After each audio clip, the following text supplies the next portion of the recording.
In the interest of building all members' business skills, a different member each week is charged with presenting on a topic of their choosing for a 3-minute business growth section. Today, I'm going to pick on Teresa. You do a lot of networking. We're over at Women in Business Connect together, and you do you host the face-to-face one most weeks, or you and Janine together? Yeah. And I know you've got the Women in Business retreat coming up this month. Yes. That's the first time. So do you have a business tip for us? Oh, yes, of course I do. I would say, having made this mistake many, many times, that particularly for face-to-face get-togethers, that you need to have something that has your name on it and your contact details. The amount of women that come to a face-to-face business meeting who go, oh yeah, I forgot my business cards. And that's me as well. I've done that before too. But having business cards that says a little bit about what you do, it needs to have on it what you actually do, and how they can contact you. It's really important. I love it. Yes, 100%. Business cards are not negotiable. Doesn't matter that you can link up digitally. Truth is you get lost in somebody's phone and then they can't contact you. So unless you're extremely good at following up, right?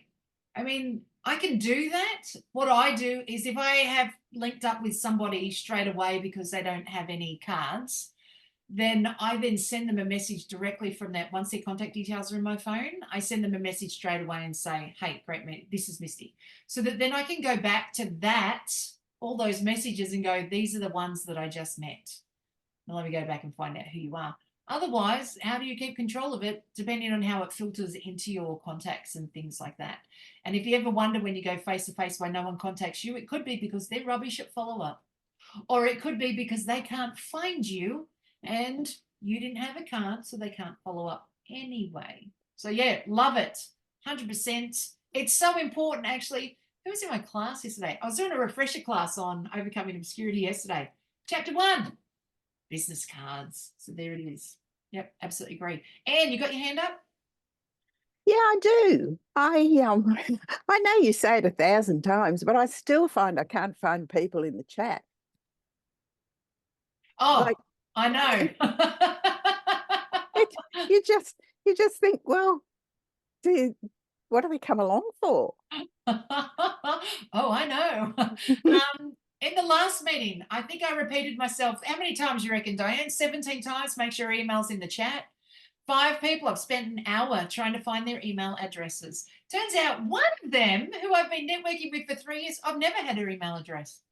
I think I've only ever gone to Messenger to talk to her.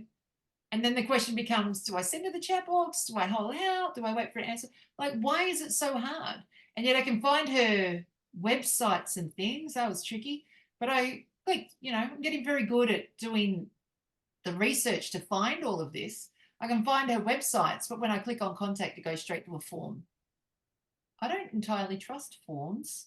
I don't know if it falls in someone's junk folder. And if I can't back it up with a, hey, I just went to your website to send you a form, I don't know if you got it, because I often don't get anyone reply back to any form I sent. So I don't know if that means that they're rubbish at emails or they didn't see it.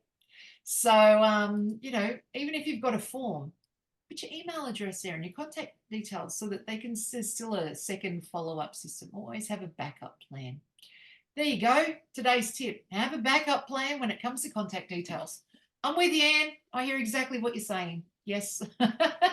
I did have someone, who received an email from me. Actually, you all should have, now that I'm looking. Lubo, no, because he's only just coming back today. Teresa, not yet.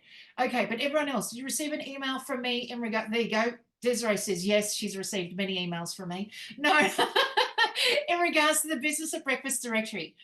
So it's been a work in progress like forever, but I'm determined to do this time to get it complete, is a directory, and I just need a few pieces of information to make sure I've got all the right things.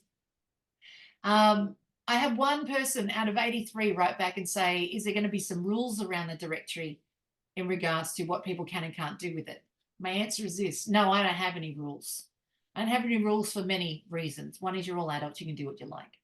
If you muck up and you upset somebody, that's your reputation, not mine. If you use that directory, it's going to be a phone book. for evil instead of good, it's up to you. It's completely on you, right? It's no different to having the chat box there. It'll just be in an easier format. So, you know, if you want to use the chat box for evil instead of good, that's fine too. That's completely up to you. And I'll give you the last reason why I absolutely don't put rules on anyone at all. Who's been to networking events where the leader of the group has said, now the chat box is there, but you're not to spam people or do this or do that or put them on an email list and then do all these things? Who's been to those, right? Who's then received an email, an unsolicited email? Yeah, clearly I'm not planning on being the leader of a group that looks like a twit because nobody's listening to them. So I have no rules. Do what you like. It's all up to you. I just facilitate the place, you know. I just hold the room open and keep reminding everyone to come in. So were you following me around this morning and later earlier this afternoon on the groups I visited where they mouth those very same things and they waggled their fingers at you and you're going, you know, don't challenge me. Don't challenge me because I'll send the damn list to Misty Hinkle and she'll send an email. She'll send it to the world, right? 100%. 100%. So here's my rule: do whatever you like, and then fix it if you break it. Yeah, I'm sorry. Oh, I hit the wrong button. I love it. All right, so let's keep going. Wow, what a controversial topic you brought up there, Teresa. Contact details. I love it.